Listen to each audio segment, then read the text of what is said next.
atọ n'ịkọwapụta ụfọdụ okwu bekee na asụsụ Igbo.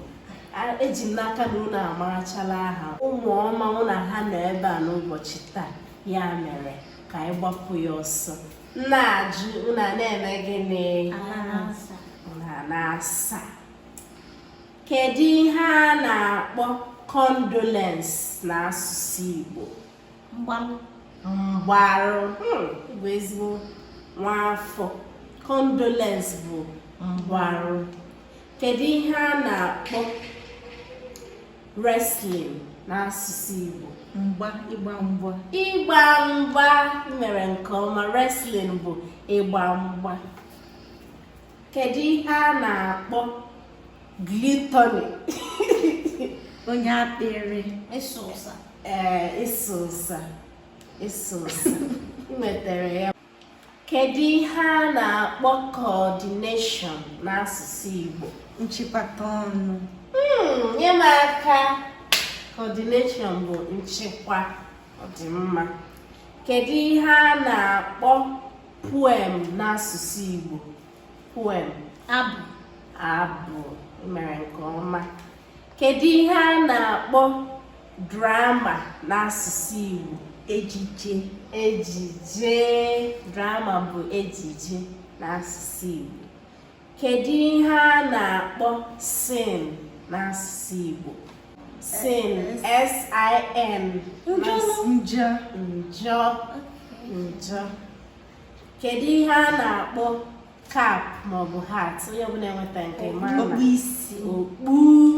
Okpu. Kedu ihe a na-akpọ mirror n'asụsụ Igbo? Enyo maọbụ gịnị? Enyo maọbụ nleta. Mirror.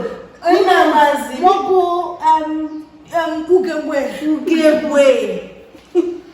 Kedu ihe a na-akpọ stubbornness n'asụsụ Igbo?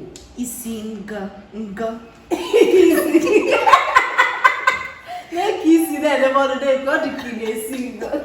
Stubbornness bụ isi ngo maọbụ isi ike n'asụsụ Igbo. Imere nke ọma. Kedu ihe a na-akpọ comb n'asụsụ Igbo? Nra maọbụ gịnị? Ọ bụ ya ọzọ na-akpọ mbọ. Ụfọdụ na-akpọ ya nra, ụfọdụ na-akpọ ya mbọ. Eji ya avụ isi. Ọ dị mma. Kedu ihe a na-akpọ covenant n'asụsụ Igbo? Ọgbụgba ndụ. Nye m aka gị. Covenant bụ ọgbụgba ndụ. Kedu ihe a na-akpọ insult n'asụsụ Igbo? Mkparị ka a na-akpọ insult. Kedu ihe a na-akpọ disobedience n'asụsụ Igbo? Nnupụisi. Unu na-emesịkwa nke ọma. Kedu ihe a na-akpọ anger n'asụsụ Igbo? Iwe. Kedu ihe a na-akpọ curse n'asụsụ Igbo? Abụmọnụ. Nwetara ya. Kedu ihe a na-akpọ intelligence n'asụsụ Igbo? Ịma akwụkwọ bụ intelligence. Kedu ihe a na-akpọ future n'asụsụ Igbo? Ọdịnihu bụ future. Iwetere ya sisi n'oge n'ọdị na mbụ. Future bụ ọdịnihu. Kedu ihe a na-akpọ noun n'asụsụ Igbo? Ugbu a. Kedu ihe a na-akpọ jealousy n'asụsụ Igbo? Ntaji anya maọbụ gịnị? Maọbụ anya ụfụ. Enwekwara ike ịkpọ ya envy. Nwekwara ike ịbụ anya ụfụ. Kedu ihe a na-akpọ wickedness n'asụsụ Igbo? Ịgba ajọ. Kedu ihe a na-akpọ disgrace n'asụsụ Igbo? Mmechi iru. Kedu ihe a na-akpọ embarrassment n'asụsụ Igbo? Mmechi iru maọbụ ntebọ.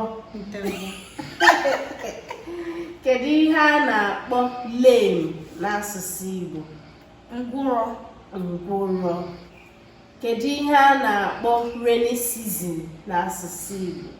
Udu mmiri. Kedu ihe a na-akpọ dry season n'asụsụ Igbo?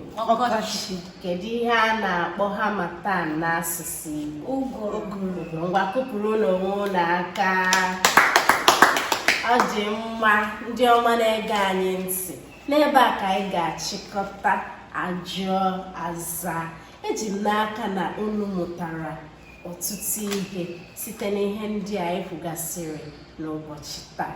Echezokwala na abụ m Ugo chara acha, Nwaada Chisom Obineme.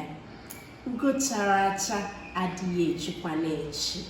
Ndị mụ na ha nọ, o nwere aha a na-etu unu gwanụ ndị ọma na-ege anyị ntị?